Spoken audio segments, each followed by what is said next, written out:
Hello there and a very good evening. You're watching Primetime News on TV1. For the News First team, I'm Dasnia Thalda. Let's start off with a look at tonight's headlines.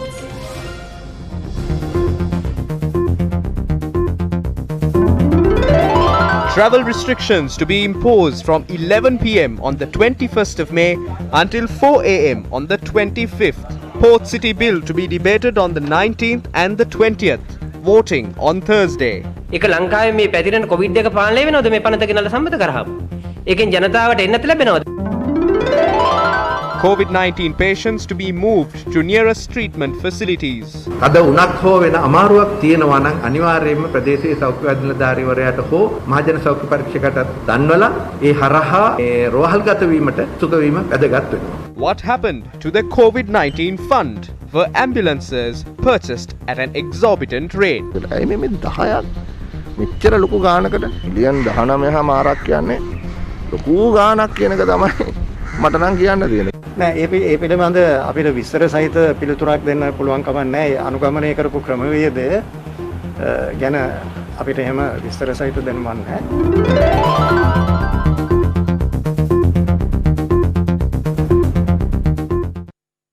17th of May 2021.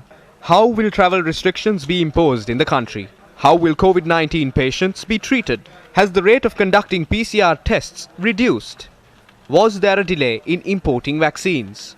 What has happened to the COVID-19 fund? In your top story tonight, a decision has been made to impose travel restrictions from 11 p.m.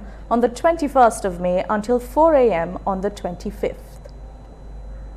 Army Commander General Shavendra Silva said that the travel restrictions, which will be reimposed at 11 p.m. on the 25th of May, will be in effect until 4 a.m. on the 28th of May.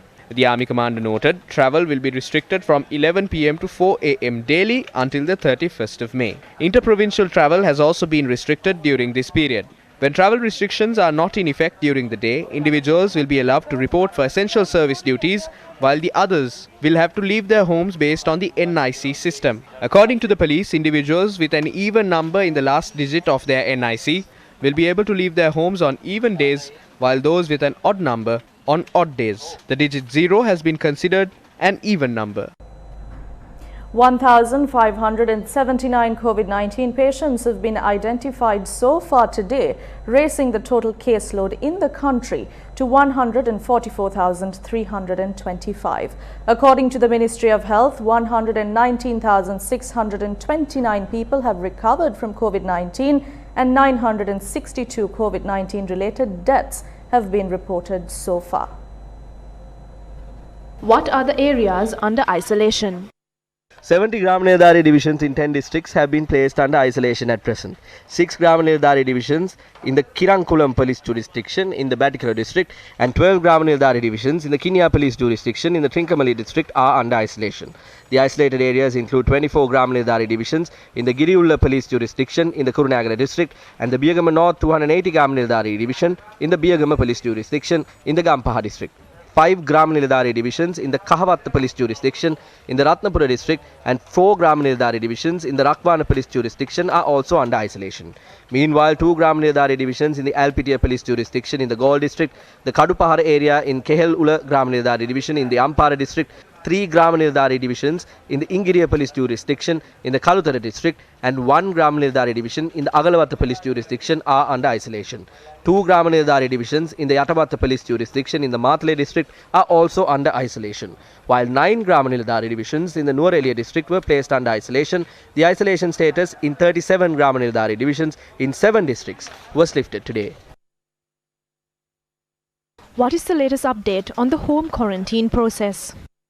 The Health Ministry has announced that COVID-19 infected individuals will be moved to the nearest treatment facility or intermediate care centre. This decision had been made during a meeting of the COVID-19 Special Task Force chaired by Health Minister Pavitra Wanyarachi. The Health Ministry has said that the decision to move COVID-19 infected individuals to treatment facilities had been made after paying attention to the mental pressure faced by such individuals and their families. Issuing a statement, the Health Ministry said that a decision had been made to supply the required medical equipment to treatment facilities that are being constructed by governmental and non-governmental groups. The statement added that a decision had been made during today's meeting to assign doctors, nurses and other healthcare personnel to these treatment centres from healthcare centres that are currently overstaffed. The COVID-19 Special Task Force, chaired by the Health Minister, comprises state ministers related to the health sector, the Health Secretary, the Director General of Health Services, additional secretaries and specialist doctors.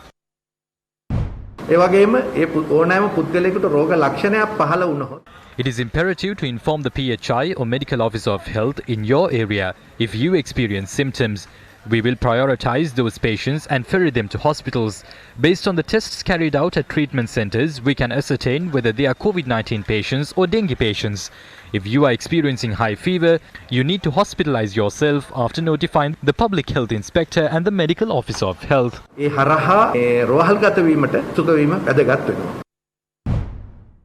The latest tourism biobubble concept. The Daily News has reported that former Russian ambassador Udanga Veeratunga is preparing to bring down more Russian tourists to Sri Lanka under the biobubble concept. According to the newspaper report, the island's east coast would be their main site of attraction this time. Speaking to the Daily News, Udanga Veeratunga had further stated that plans have already been made for these tourists to visit archaeological sites without coming into contact with the general public. We are in a situation where the public is not even allowed to step out of their homes. Against such a backdrop, they are trying to allow these tourists to violate the travel restrictions and go sightseeing in a biobubble once again. Last time, the government asked people to get a PCR test and to undergo quarantine. What will happen this time? Do you want people to go into self-quarantine so that the tourists can go sightseeing around the country? Therefore, we urge the government not to act foolishly again during this crisis. All these problems arose because of these Ukrainian tourists. The urgency the government had to import antigen test kits has died down. Today, the government has requested the private sector to commence the importation of vaccines. This portrays the failure of this government. Therefore, we urge the government to allocate funds for these vaccines and to import those doses as soon as possible.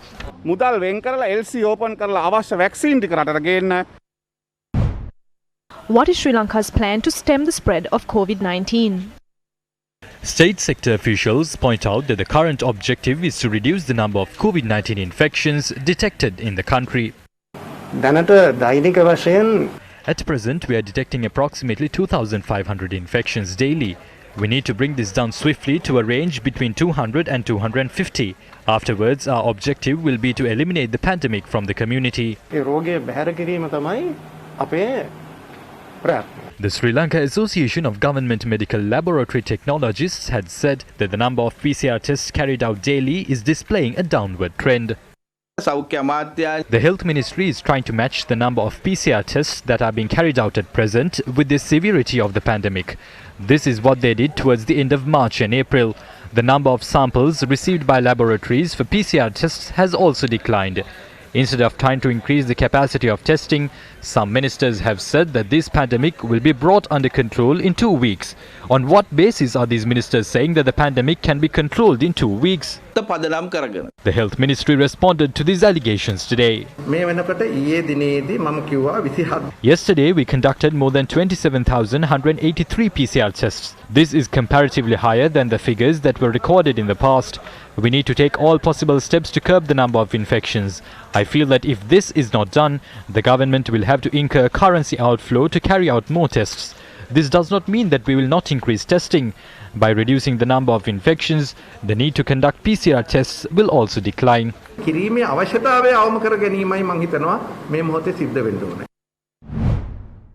Meanwhile, the government has said that it plans to combat the COVID-19 pandemic through the vaccination drive. The main course of action will be vaccination. As the government, we will do everything possible to import the vaccines. We will hold talks with other governments as well. At the same time, discussions will be held with vaccine suppliers.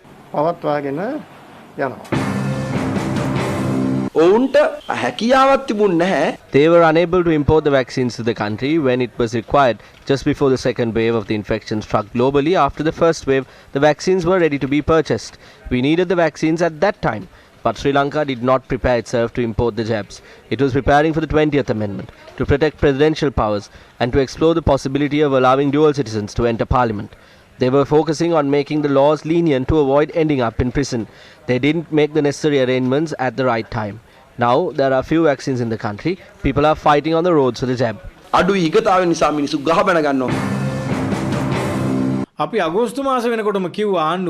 In August, we called on the government to import vaccines that have received approval, but the government didn't pay serious attention towards this matter. They didn't import the jabs either. We know that countries like Singapore and Indonesia have stored vaccines. They have excess jabs as well. This is because they imported the vaccines on time. The government painted a picture that it was the best in bringing the COVID-19 pandemic under control. They were not serious about it. The government engaged in pretense. Now they are looking for vaccines and seeking donations. We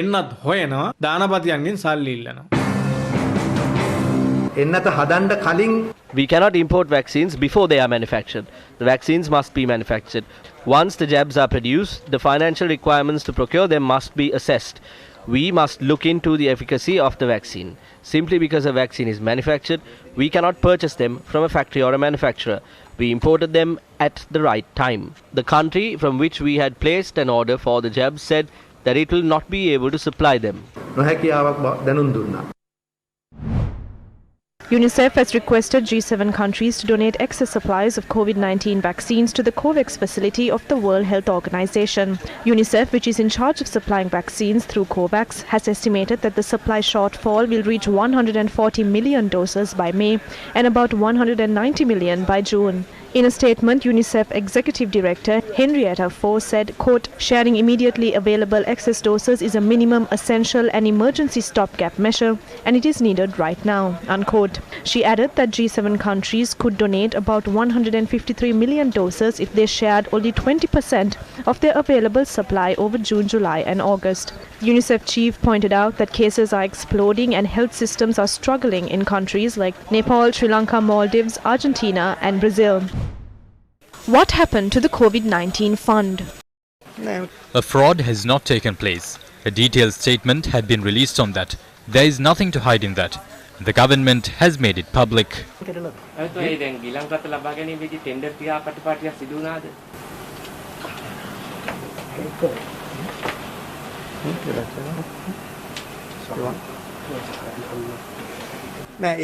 We cannot provide an elaborate answer on that. We are not aware of the approved tender process and its details. අපිට එහෙම විස්තර සහිත දැනුමක් නැහැ. ලක්ෂ 80කට ගන්න පුළුවන් ගියන් රථයක් 1,90,කට අරන් තියනවා කියලා මේ චෝදනා කරනවා. ඒ කියන්නේ මොකද ඔබතුමාගේ අදහස? චෝදනා කරන්න පුළුවන්. චෝදනාවේ Allegations can be made. It is a case of identifying what is true and false. Raising absurd accusations is not something which must be done now. What must be done is for everyone to render their support to overcome this national calamity and to avoid levelling false allegations in this manner. I feel that the public will not respect such moves. අපේ ජනතාව කිසියත් අගය කරයි කියලා. මේ Covid අර මුදල් We wish to promise the people that we will divulge all details on the manner in which the COVID-19 fund was utilized and the purposes for which it was used. ඒ පොරොන්දුවේ අපි අදටත් ඉන්නවා. ගිලන් රථ සම්බන්ධයෙන් මේ දවස්වල A discourse has arisen on ambulances at present. Many people are asking how much was spent on purchasing Suez Harrier ambulances. The cost was 7 million rupees. The 7 million rupee cost included the medical equipment as well. I don't understand why they had to purchase new ambulances when there are several ambulances in the country. If they purchase 100 or 200 ambulances, then we can assume that there is a massive work plan. But why did they purchase 10 ambulances at a massive cost? I feel that 19.5 million is an exorbitant rate. ලොකු ගාණක් කියන එක තමයි මට නම් කියන්න තියෙන්නේ. Donations were made to the Itukama COVID-19 fund on behalf of the people who have been affected. But it is regrettable to note that the government had utilized more than 60 million rupees on advocacy activities. The government tried to hide this, but there is no point of painting a clean picture and hiding such details. We cannot wait until they introduce electronic cards in 2 or 3 years. We need to protect the people from this. We urge the government to bring down the vaccines immediately.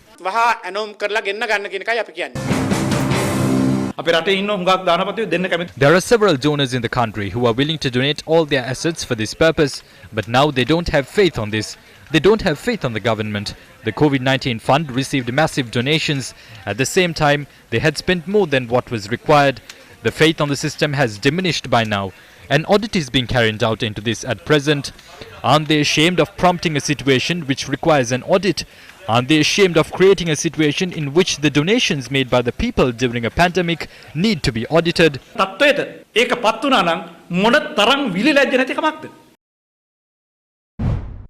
COVID-19 vaccination programs were organized in several areas, including the Western Province today, with the assistance of health and security officials. 300 drivers and conductors of the Road Passenger Transport Authority in Horana were vaccinated with the Sinopharm vaccine today at the Horana Town Hall. Residents of Katana were inoculated with 1,000 Sinopharm vaccines today. 1,500 jabs of the Sinopharm vaccine were administered to those in Kesalwatha police jurisdiction in Panadura.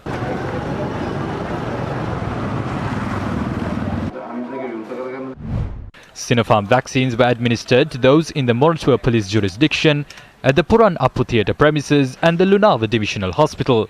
Moratua Mayor Samanlal Fernando had issued a card bearing his stamp, and only those in possession of the card were allowed to receive the jab.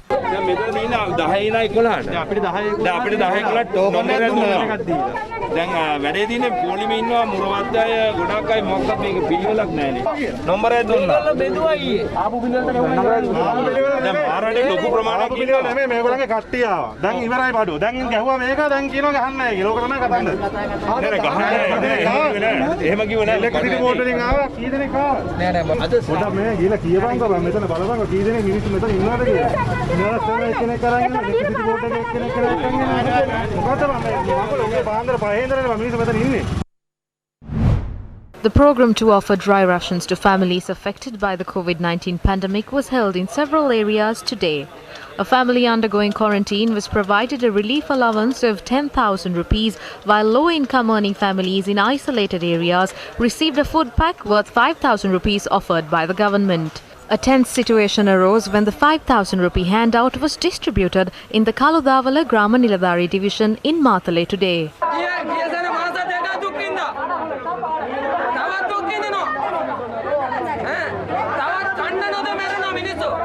Last year, we were suffering for 2 months without food. Don't Samudhi officers, Gram Seva officers and politicians understand our plight? They are asking us to obtain tokens in the morning to receive the food pack. But the people are in hunger in the evening. We are suffering because of the pandemic.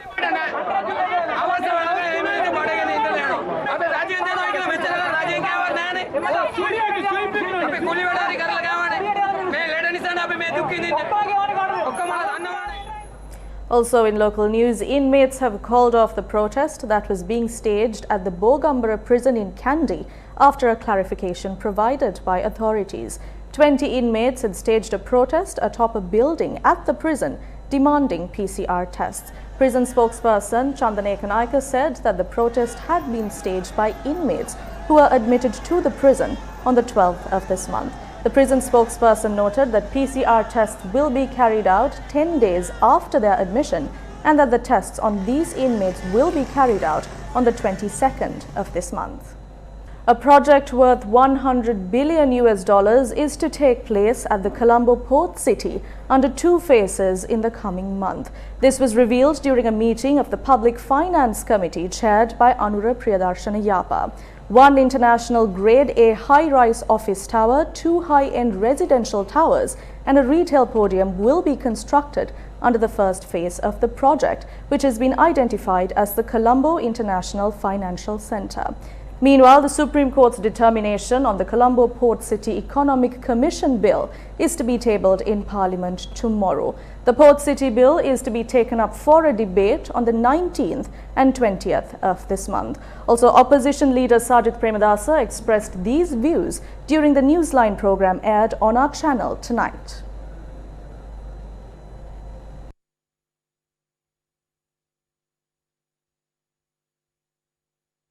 we firmly believe that our international policy should be based on achieving our national interests and national objectives. We have to ensure that we have a very smart foreign policy, a foreign policy that protects our country's interests. So non-alignment and having strategic alliances with all countries that may benefit our country is of greatest importance. We should not as a country get involved in an international power struggle. Sri Lanka is not a country that should be subjected to the spheres of influence policies that are practiced by some nation states. We have to be independent. We have to be truly independent. We have to protect our sovereignty, territorial integrity, and we have to use smart external policy instruments to achieve those goals. So all in all, I think the Port Development Bill is a major disaster as it is. So I hope that the government has the good senses to listen to the constructive proposals and arguments that we have put forth, and to come up with changes that protects Sri Lanka's sovereignty, territorial integrity, political independence, and also in parallel make sure that this port city becomes the world's greatest business hub. Members of the Samagi Jana Balawege called on the chief incumbent of the Kotte Kalyani Samagri Sangha Council, Most Venerable Ittapane Dhammalankara, to discuss the Port City Economic Commission Bill.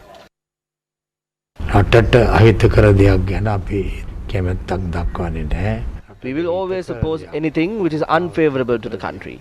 We always want to see things done in favor of the citizens of this country. There are various debates in the parliament concerning this bill. Our only hope is that something beneficial will happen to the country. The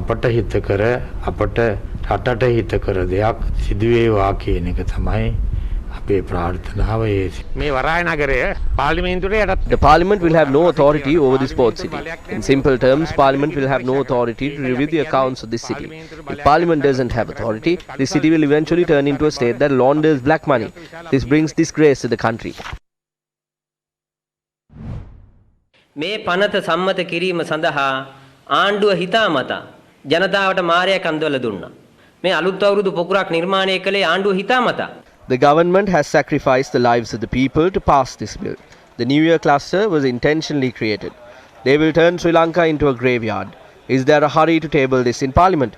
Will the people be vaccinated through this? Any so-called patriot who boasted about this should be chased away if they travel to the villages. They construct expressways and gyms. They introduce digital NICs. What is the use of a digital NIC now? The electoral register is more than sufficient for now. Why are they obsessed with these? This is being done to loot money by money-hungry individuals. There were calls for the president to act like Hitler. Is it Hitler that is controlling the country now? Hitler කෙනෙක් වෙලා හරි රට පාලනය කරන්නයි කිව්වා. දැන් අපි අහනවා නායක හඳුරුනේ දැන් ඔබ වහන්සේ කියාපු හිට්ලර් දැන් මේ රට පාලනය කරනවද? Attorney General Dappula de Oliveira said there is a grand conspiracy with regard to the 2019 April 21st attacks. He made this statement in an exclusive interview with Newsfirst's Zulfiq Farzan.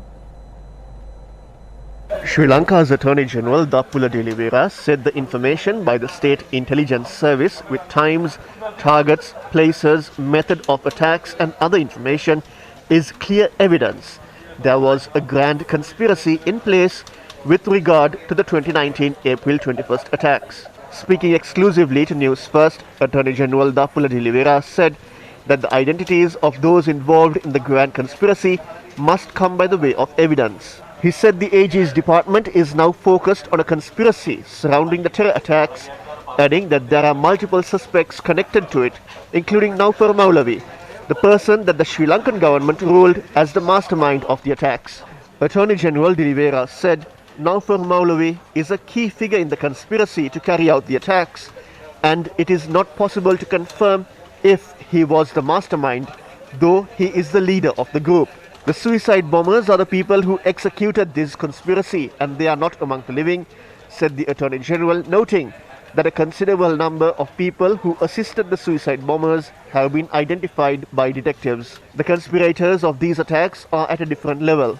People like Zahran Hashim, the leader of the group that carried out the attacks, would have been involved in the conspiracy, though he decided to explode himself, said the Attorney General.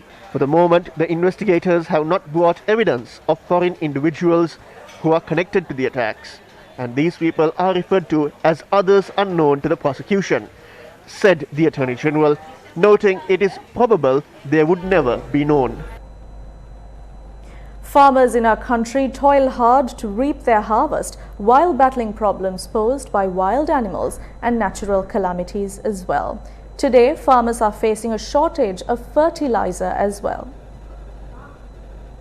These are farmers of the Mehi Al-Lever D2, D3 and D4 areas in the Thalava Divisional Secretariat. Farmers say that it is time to apply urea to their fields. It has been 20 days since we prepared our fields for cultivation. We have not received the concessionary fertilizer from the government as well. We are unable to purchase fertilizer from stores. The crops grow within a month. As farmers, we are left helpless when we don't receive fertilizer and pesticides.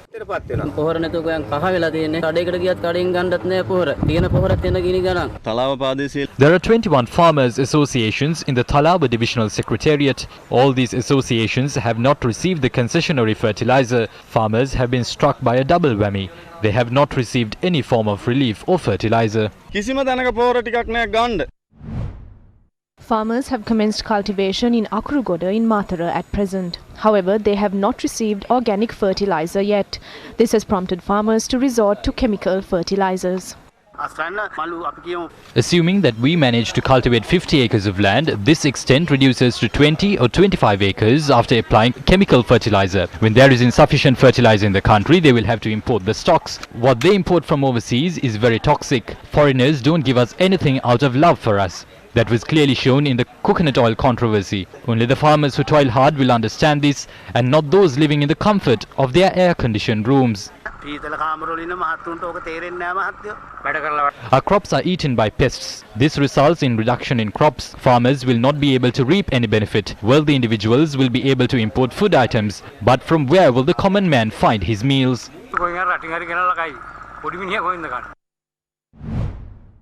Meanwhile, paddy fields in Poddala have been inundated due to heavy rains experienced in the previous days.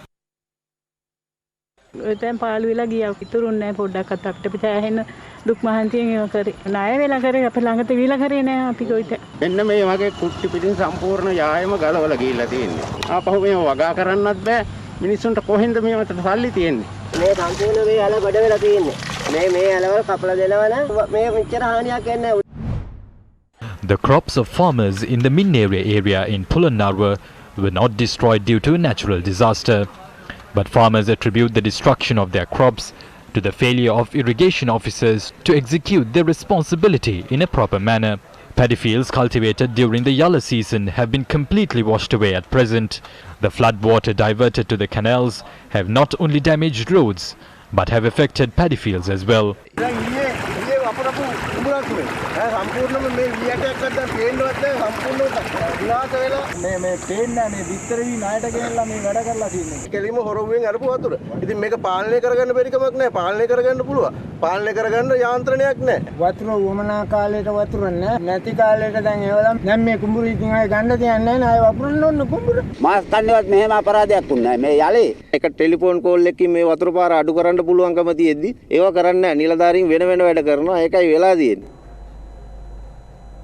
In international news, Palestinian Prime Minister Mohammed Shtayyeh urged countries to offer more concrete action rather than words against Israel. He made these remarks as the Israeli military launched another series of air raids on the Gaza Strip earlier today. Foreign media reported that explosions rocked Gaza from north to south today in a bombardment that was heavier than yesterday's air raids. At least 198 people, including 58 children, have been killed in the Gaza Strip since the latest violence began a week ago. Earlier, Hamas, the group that governs the Gaza Strip, fired rockets towards a couple of Israeli cities. Israel has reported 10 dead, including 2 children. Pakistan's Foreign Minister Shah Mahmood Qureshi conveyed his deepest sorrow and condolences to the Palestinian ambassador Ahmad Jawad for the victims of Israeli air raids. According to Save the Children, almost 3 children in Gaza have been injured every hour since violence flared last week. Meanwhile, Prime Minister Mahinda Rajapaksa has expressed deep concern over the outbreak of hostilities in the Israeli-Palestinian region. Issuing a statement, the Prime Minister said that the conflict had caused catastrophic consequences and has the potential of spilling into the neighboring region.